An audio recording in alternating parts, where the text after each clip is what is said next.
there wasn't anyone really that I could point to that looked like me, that was doing the things that I aspired to do. But I was still stupid enough to try. And I don't know what that means. I don't know if that means that I was smart or really innocently naive.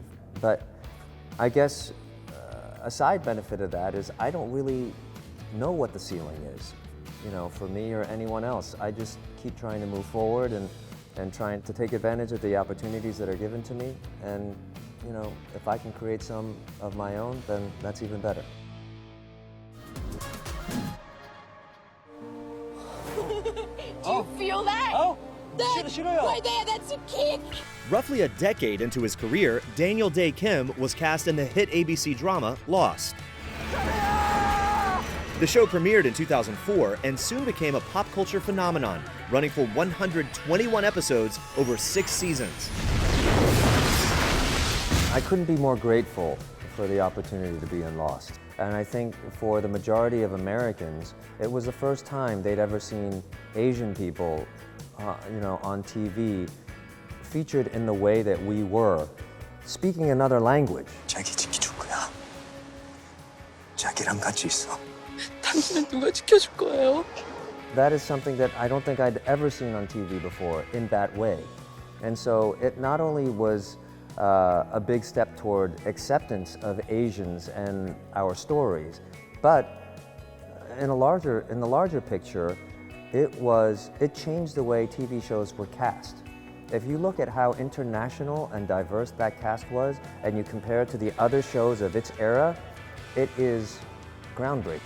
And it affected every show after that. Like there were Heroes, Walking Dead, and so many other television shows that now include a diverse, sometimes multinational, multi-ethnic cast. And that was a huge step toward that progress. The Lost series finale aired in 2010, and that same year, Daniel began a 7-season run on the reboot of the classic police procedural Hawaii Five-0.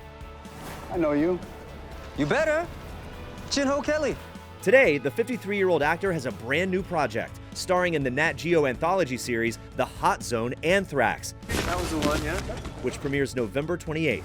FBI, stand and calmly exit the building. The Hot Zone is a limited series about the Anthrax attacks that took place in 2001, only a few weeks after 9/11.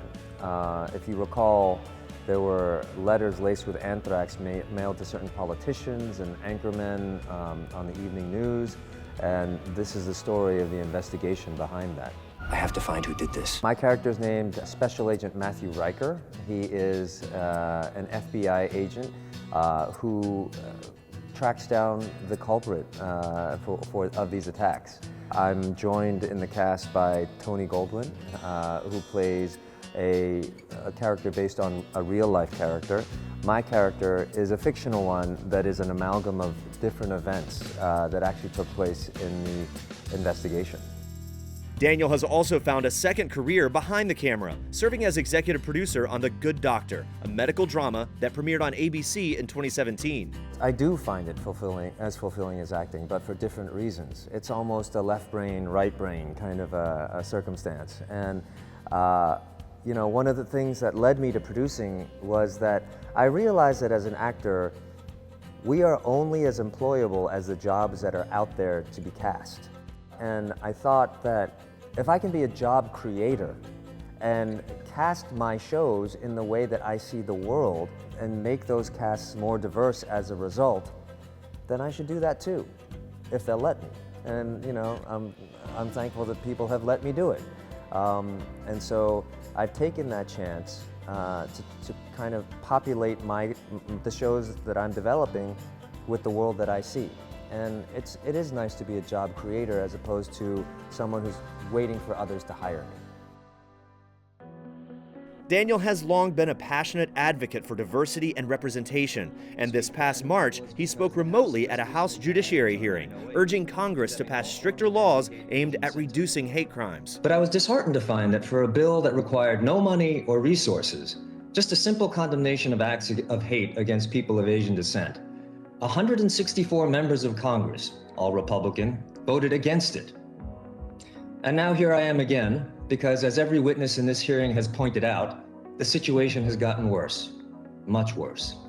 Well, I don't think of my efforts as being a leading effort. I think of my efforts as one of a collective effort, because I think one of the things that's notable about what's happened over the past 18 months or so is that the Asian American community as a whole started standing up and speaking up in a way that I hadn't seen in a long time. Now, that is not to say that the community had not spoken up in the past. There have been many times throughout history where we've been very vocal, very active, but something's different in our society where we're being heard in a different way. And I think, there was a groundswell, even outside, a groundswell of support, even outside the Asian American community, that makes this particular time more unique.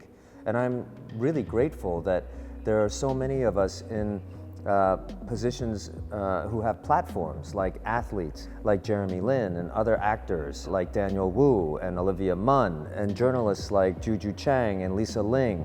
There are so many of us out there who not only were articulate about the issue, but chose to use their platforms to amplify it. And that was so heartwarming and encouraging, and probably the best thing that came out of such tragic times.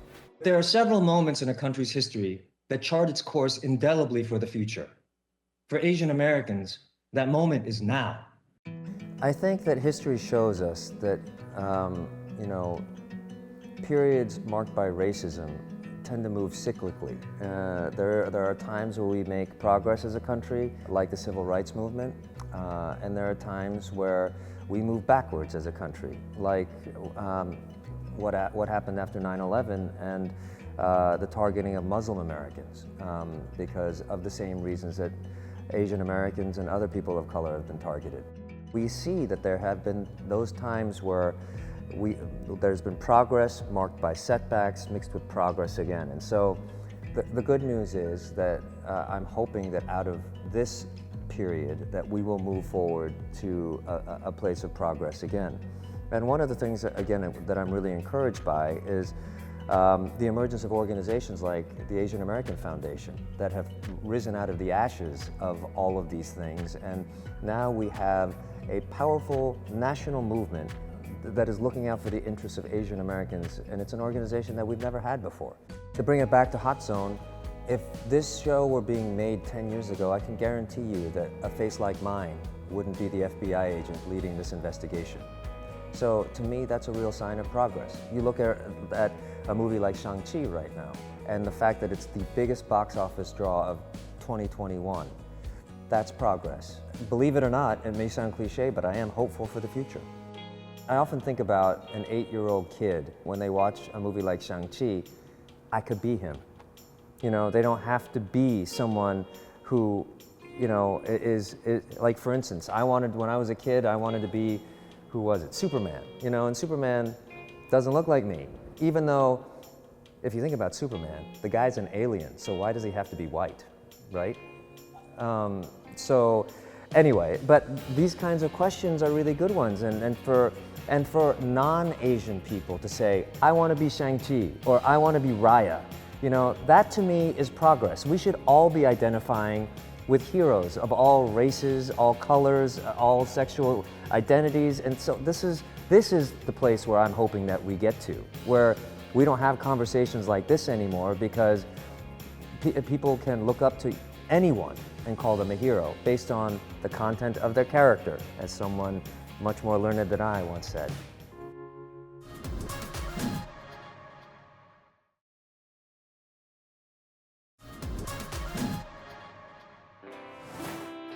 Daniel and his wife, Mia, were married in 1993 and began dating long before his acting career took off.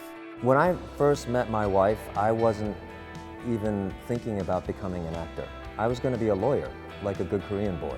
And, when I was growing up, it was either a doctor or a lawyer, right, or engineer. And I chose none of them, and my wife stood by me when I made that very risky choice. And she has been nothing but supportive for my entire career. And, as we've discussed, there's no guarantee of success for any actor, let alone one that looks like me. So, I'm forever grateful for her support, and she's been the rock of our relationship. Today, the happy couple has 2 children together, and when it comes to parenting, Daniel understands it's all about the long game. I think the things that my kids might be proud of me for are not necessarily things that they'd realize now. In the way that when I was younger, I didn't realize how much my parents had sacrificed for me and how much they'd given of their lives for me. And it was only when I became a parent that I realized how much work it requires, how much love it requires, how much devotion it requires. So if there's a day, someday, far in the future, where my kids look back and they say, oh yeah, Dad did a pretty good job, I'll take that. I'd be happy with that. I really am grateful for my career, but there's never been a question in my life as to what my #1 priority has been. It's my family, without question. Yeah, I've made most of my decisions regarding my career with my family in mind, and I will continue to.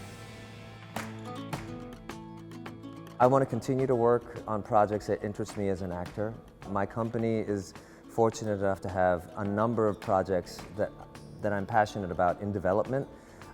So I'm hoping that you're going to see more projects, produced by me and the company. And I hope that, as much as for all those things, I hope that I can maintain a happy life and continue to find joy in what I do.